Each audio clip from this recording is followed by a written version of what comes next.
Here's another driver's ed film. This is from the 1950s or early 60s, and it was produced by the Ford Corporation and the Ford Motor Company.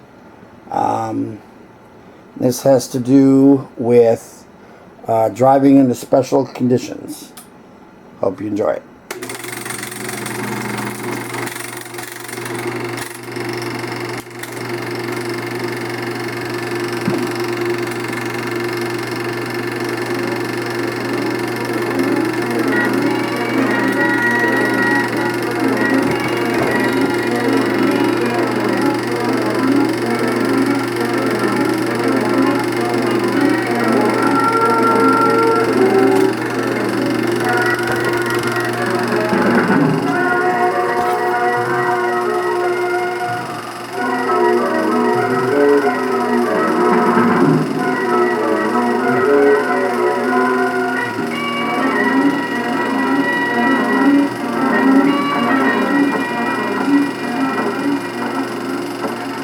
Qualifications of a good driver include the ability and judgment to drive safely under all conditions, including special conditions, those which affect visibility and road surface, darkness, fog and dust, rain, snow and ice, mud and sand.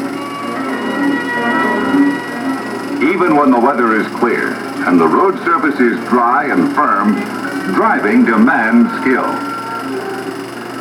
A greater challenge, however, is to be able to drive the same car in the same places at night and also under adverse conditions. Let's take a look at some of these problems, beginning with darkness. Here, the biggest problem is limited visibility. In daylight, things are clearly visible, so that you are usually alerted well in advance. At night, your clear view of the same scene is frequently limited to the reach of your headlights. On the other hand, night has its benefits too. The lights of oncoming cars announce the presence of vehicles while they are still concealed by hills or curves. The lights of cars overtaking you from behind are reflected in your rearview mirror. You have the same advance notice from cars on rural crossroads and side streets in the city. By taking advantage of these benefits and at the same time offsetting the disadvantages of darkness through decreased speed and increased alertness, night driving can be a safe and pleasant experience. At the end of the day, when the changing light suggests the approach of darkness, turn on your headlights. And do this at any time, on dark days, or to adverse condition that reduces your visibility. At dusk, the low contrast of the light camouflages oncoming cars. Having your headlights on doesn't help you see him any better. But your headlights certainly help him see you. And when we repeat the action of the camouflaged car, look what a difference his headlights make. Now you can see him.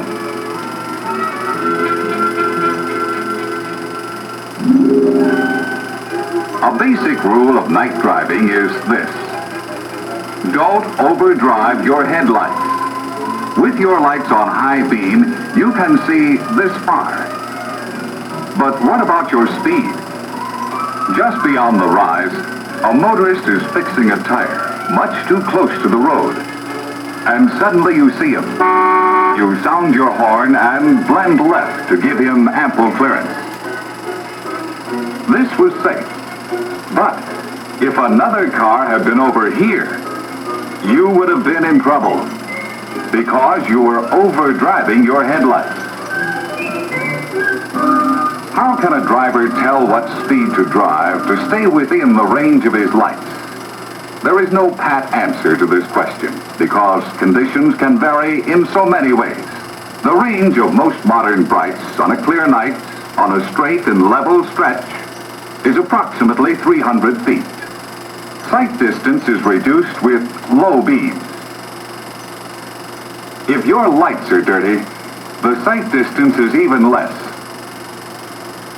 Dirt on the windshield further reduces the distance you can see. Shorten the distance more for such adverse factors as rain, snow, and fog. As the range of your vision grows shorter, your safe stopping speed becomes lower and lower. Reduced vision means reduce your speed. Overdriving your lights can be even more dangerous on a curve or when facing the lights of an oncoming car. When the unexpected hazard appears on the road ahead, be sure you can stop in time. The proper use of lights is always a matter of concern. With the road to yourself, drive with the lights that give you the best visibility. When another car is approaching, lower your light beams if they are on high and slow down accordingly. If he doesn't dim his, and if he isn't too close to you, flash your brights briefly. But after this, leave yours on low beam no matter what he does. Avoid staring at his lights and keep your eyes on your side of the road. One more thing. Always switch to low beam when overtaking another car at night. Your brights can almost blind him. Night driving in the city is full of visual distractions. There is also the sharp contrast between brightly lighted streets and dark ones. The method here is to concentrate on the lights, shapes, shadows, and movements at street level, and to be on guard for pedestrians every inch of the way on every street you travel.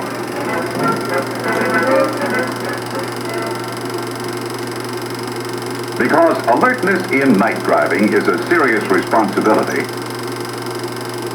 it is important to guard against the dangers of fatigue or sleepiness. If you feel drowsy, wake yourself up by getting out for a stretch and a walk. If necessary, turn off your engine, lock your doors, and take a nap. But be sure you stop in a safe place. The nap you take may save your life. Now let's consider the problem of fog and dust. Your visibility is even more limited in fog than in darkness. Drive with your headlights on, mainly to be seen. If you're in the dark and relying on your lights for vision, you'll do better in fog with your low beams. Day or night, if the fog is so heavy that you can barely see the center line or edge of the road, or locate a signal light, it's time to stop driving. Fog presents the same problem as heavy dust, which calls for the same precautions. Reduce your speed and use your headlights so that you will be seen. You also may have problems of visibility in rain and snow. Wet or snowy weather can reduce visibility to the point where you must have the protection of head and tail lights in order to be seen.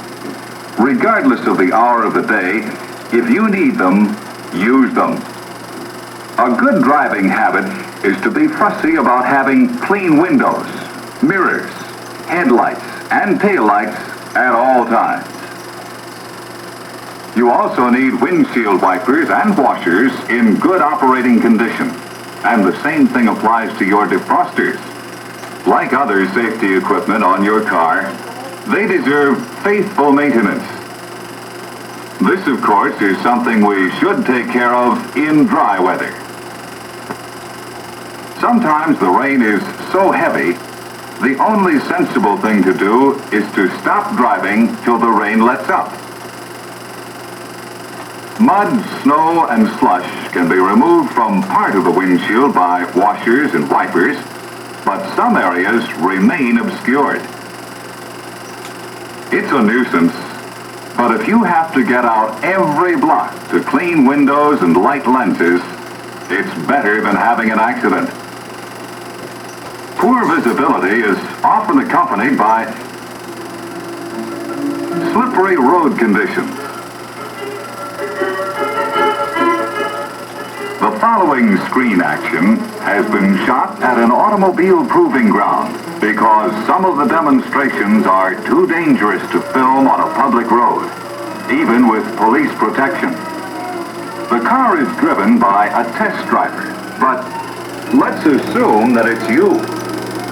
This pavement is covered with a thin film of ice. Rain, snow, sleet, or ice on the road surface greatly reduces traction, leading to the possibility of dangerous skids or slides.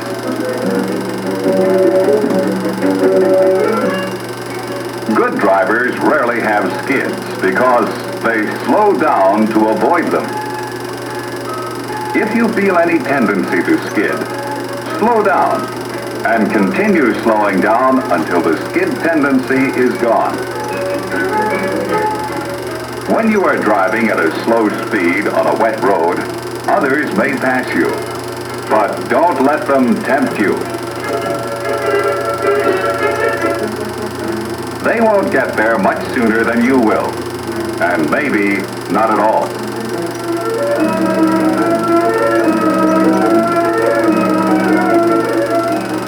Whenever your traction seems doubtful, it deserves to be tested. This may be necessary as you start driving, or at any time along the way. Choose the first safe moment and test your ability to stop. Wet brakes also can be hazardous and should be tested after driving through water.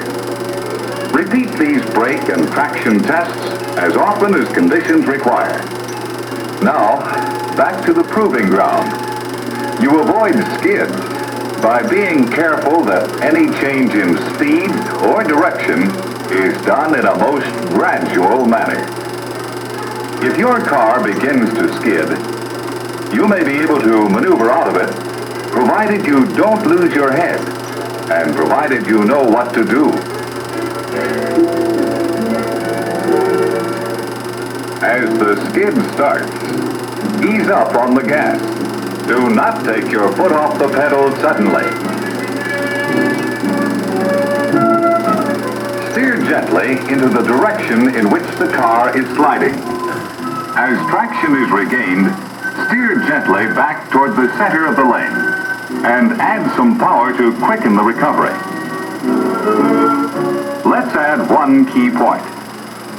If your car begins to skid, don't jam on the brakes. And don't do anything else in a sudden or violent manner. It will only make the skid worse. To accomplish a turn on a slippery surface, do not apply the brakes. Instead, reduce speed and enter the turn slowly, feeding the engine just enough gas to maintain your momentum. To stop without skidding, begin pumping your brake pedal well in advance of your stopping point. Continue until you are stopped. Let's return briefly to the proving ground. Here you are about to see why you never apply full brakes on a slippery road surface. When you apply full brakes, you lock the wheels. And when this happens, you go into a dangerous slide. On any slippery surface, attempting a fast start will get you nowhere. To start a car from a standstill on a slippery surface like this, apply the gas very gently, barely enough to move the car. In snow or sand, it may be better to start the car very, very slowly, in low gear or in reverse. This applies to either an automatic or standard transmission.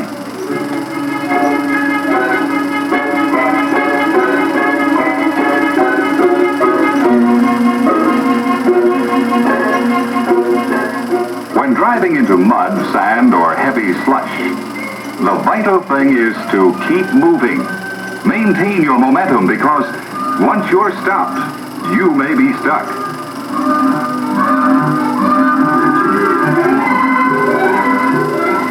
If it is necessary to park in a muddy or slushy area, a little planning can save a lot of trouble. Stop on the highest, driest place you can find.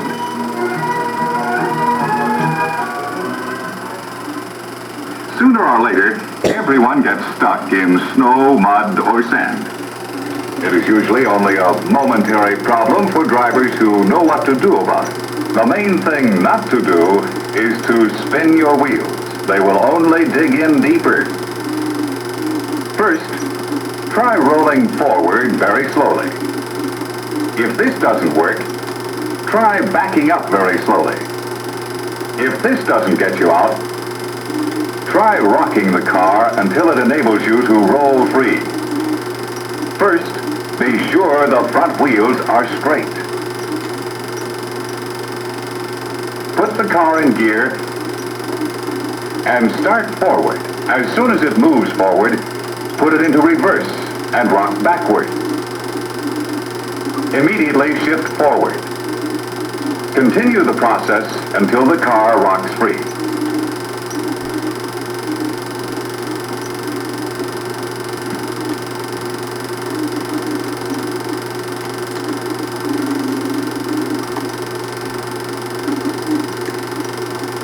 Tires with worn treads are not very effective in mud or snow. A deep non-skid tread is necessary. And snow tires mounted on the rear wheels are better still. Chains are best of all. They are very effective on muddy or snowy roads and are the most helpful on smooth ice, where nothing will give you good traction. And now, let's consider what happens when weather worsens. The most dangerous period during adverse weather is just after it sets in, before the thin coat of dust and oil has been washed from the road surface. Drivers are slow to recognize the reduced traction and visibility. Note, for example, how few are driving with lights so they can be seen. Because they are unaware as yet that they are driving in adverse conditions, they delay too long. Braking distances are longer, so needless accidents occur. You can protect yourself in adverse situations by expecting slow reactions on the part of others. Be alert and do your best to keep a good space cushion around your car. Defensive driving is important at all times, but especially on slippery streets or roads. The ability to drive safely at night and under adverse conditions is influenced by two factors. The first is any condition that restricts your visibility. The second is any condition of the road surface that tends to reduce traction.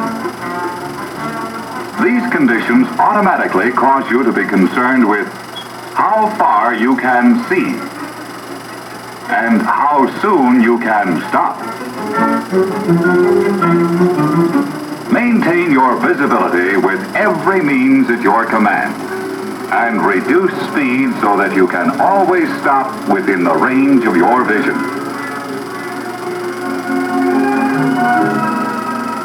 These are the central ideas that will enable you to enjoy the safe use of your car at night or when conditions are adverse but drivable.